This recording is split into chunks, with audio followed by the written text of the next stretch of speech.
আসসালামু আলাইকুম ওয়া রাহমাতুল্লাহি ওয়া বারাকাতুহু। সম্মানিত দিনী ভাই বোনেরা, পবিত্র কোরআনের গল্পসমূহ থেকে আজ আমরা পিতার হাতে পুত্র কুরবান সেই গল্পটি শুনব। পৃথিবীতে কুরবানির প্রচলন মানব ইতিহাসের শুরু থেকেই। হযরত আদম আলাইহিস সালামের দুই ছেলের মাধ্যমে আল্লাহ তাআলা প্রথম কুরবানির প্রচলন করেন। তখনকার কুরবানি এখনকার মতো ছিল না। তখন যদি কেউ কোনো কিছু কোরবানি করতে চেত, তাহলে সে পশু বা বস্তুকে পাহাড়ের উপর রেখে আসতো। আকাশ থেকে আগুন এসে পুড়িয়ে দিলে বোঝা যেত সেই কোরবানি কবুল হয়েছে। কিন্তু বর্তমান মুসলিম সমাজে যে কোরবানি প্রচলন আছে, সেটি মুসলিম মিল্লাতের পিতা হযরত ইব্রাহিম আলাইহিস সালামের একটি সুন্নত। আমরা জানি হযরত ইব্রাহিম আলাইহিস সালামের উপাধি খলিলুল্লাহ বা আল্লাহ তাআলার পরীক্ষিত বন্ধু। হযরত ইব্রাহিম আলাইহিস সালামের জীবনের পরতে পরতে ছিল পরীক্ষা।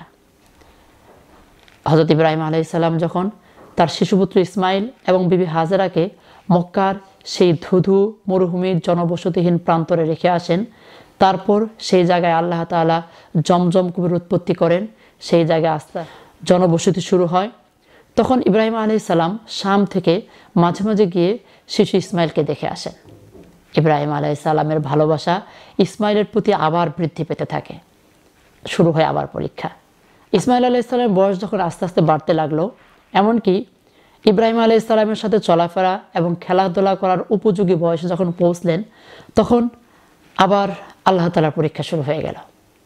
আল্লাহ তাআলা একদিন ইব্রাহিম আলাইহিস সালামকে স্বপ্নে দেখালেন, ইব্রাহিম, তুমি তোমার প্রিয় বস্তু আমার জন্য কোরবানি করো। ইব্রাহিম আলাইহিস সালাম ঘুম থেকে উঠে 10টি উট আল্লাহর জন্য কোরবানি করলেন। পরদিন আবার স্বপ্নে দেখলেন, ইব্রাহিম, তুমি তোমার প্রিয় বস্তু কোরবানি করো। ইব্রাহিম আলাইহিস সালাম ঘুম থেকে উঠে 100 উট আল্লাহর রাস্তায় কোরবানি করলেন। কিন্তু তার পরের রাতে আবার একই স্বপ্ন দেখলেন। তখন ইব্রাহিম আলাইহিস সালামের বুঝতে আর বাকি রইল না, এই মুহূর্তে আমার সবচেয়ে প্রিয় জিনিস ইসমাইল ছাড়া আর কেউ না। ইব্রাহিম আলাইহিস সালাম চললেন মক্কার দিকে। তিনি মক্কায় এসে শিশু ইসমাইলকে সাথে নিয়ে মিনার দিকে চললেন। যখন মিনার দিকে চলছেন, শয়তান এসে ইসমাইল আলাইহিস সালামকে ধোঁকা দিতে লাগলো যে, ইসমাইল, তোমার বাবা তোমাকে কোরবানি করবে। ইসমাইল আলাইহিস সালাম বললেন, বাবা কি কখনো সন্তানকে কোরবানি করতে পারে? তখন ইসমাইল আলাইহিস সালাম হযরত ইব্রাহিম আলাইহিস সালামকে জিজ্ঞেস করলেন যে, আমাকে কে যেন এই সমস্ত কথা বলছে? ইব্রাহিম আলাইহিস সালাম বললেন, ও তো শয়তান, তুমি ওকে পাথর নিক্ষেপ করো।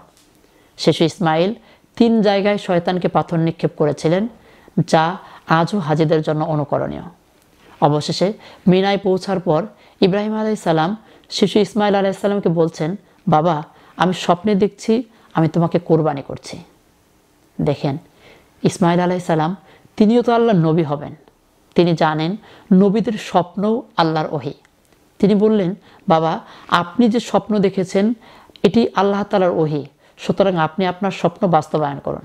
আপনি আমার হাত পা বেঁধে নেন এবং আপনার চোখ দুটো ভালো করে বেঁধে নেন, যাতে আমার চেহারার প্রতি দৃষ্টিপাত পড়ে আমার প্রতি মায়া আল্লাহ তাআলার বিধান বাস্তবায়ন আপনাকে বাধা না দেয়, এবং আমার হাত পাগুলো ভালোভাবে বেঁধে নেন, যাতে আমার পা লেগে আপনার সাথে কোনো বেয়াদবি না হয়।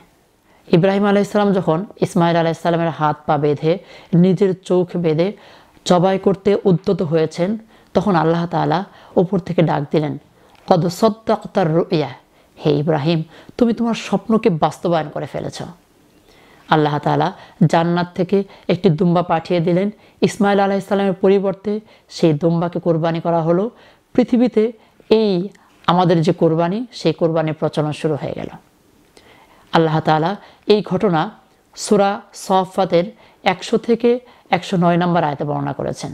পবিত্র কোরআন থেকে শিক্ষা নিয়ে আমরা যেন জীবন গঠন করতে পারি, আল্লাহ তাআলা তৌফিক দান করুন। আমিন। আসসালামু আলাইকুম ওয়া রাহমাতুল্লাহি ওয়া বারাকাতুহু।